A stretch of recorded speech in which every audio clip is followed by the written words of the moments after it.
As this course is about science and technology for disaster risk reduction, in this video I will present definitions for science and technology, general types of science and technologies, and an overview of their specific relevance for disaster risk reduction.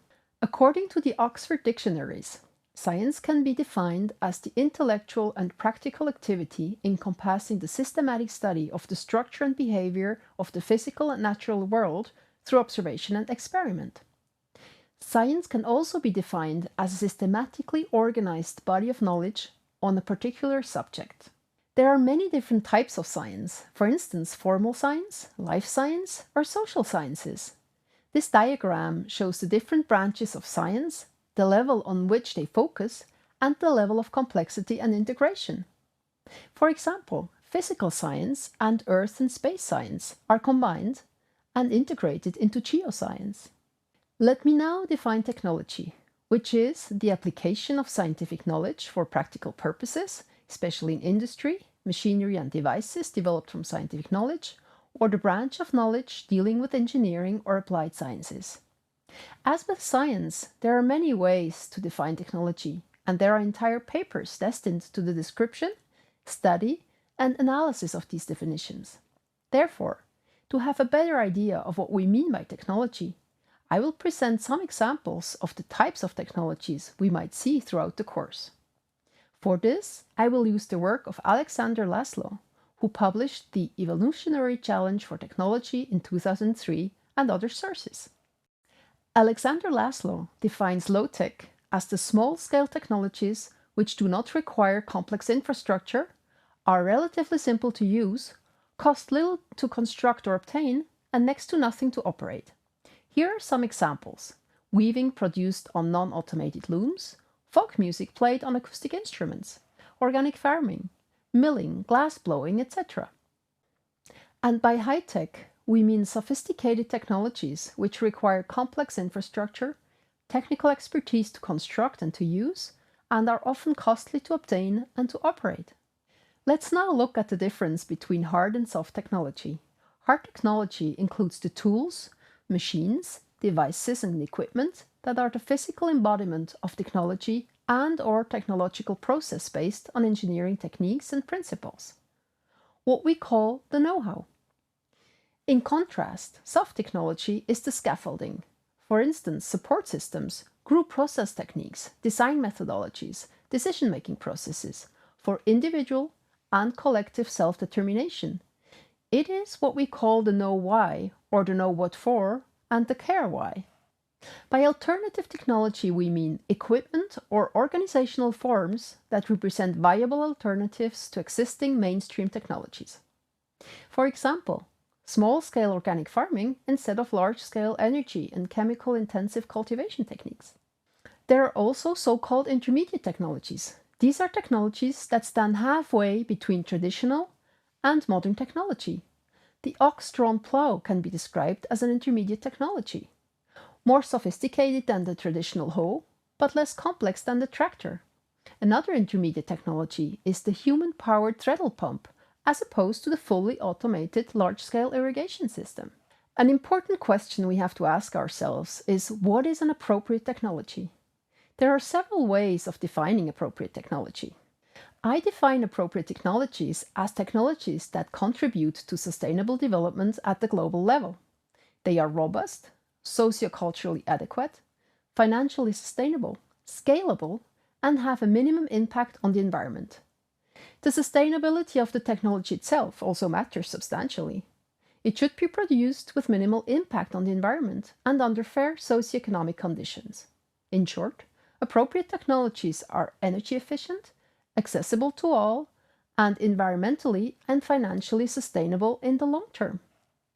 Technologies in the Global South need furthermore to be based on the needs of the intended users and be co-developed with them. Technologies need to be low cost and robust regarding sudden changes in electric current, dust, heat, and moisture. One example of an appropriate technology is the development of an X-ray machine, such as Global Diagnostics, which is a project of the Essential Tech program of the Cooperation and Development Center at EPFL. Another really interesting question that is increasingly gaining in importance is what we understand by frugal technology. For Srikant Kumar Darapu, frugal technology or innovation involves the process of reducing the complexity of the manufacturing process of a product and increasing the durability with better and cheaper services. Initially, it was thought to be specific to developing countries, but developed countries have quickly realized that this kind of innovation is not region-specific. For instance, a 3D printer that has been made out of electronic waste was developed in the Global South. Technology can also be classified by the type of activity or objective it hopes to achieve. For example, communication, space, or medical technologies. After this introduction, let me present some examples of science and technology for disaster risk reduction. Disaster risk reduction science has been developed rather recently, and it is still evolving. Different sciences contribute to disaster risk reduction. These include applied sciences, for instance seismology, meteorology, geography, or social sciences, for instance sociology, anthropology, ethics. These sciences integrate and form what is called the integrative sciences, for instance environmental sciences, health sciences, risk management, geospatial science, natural resources, coastal management, and public administration. Examples of technologies for disaster risk reduction include, for instance, mapping technology, communication technology, post-disaster and emergency technologies, for instance unmanned aerial vehicles that are also known as drones, ecosystem-based disaster risk reduction, and health technology.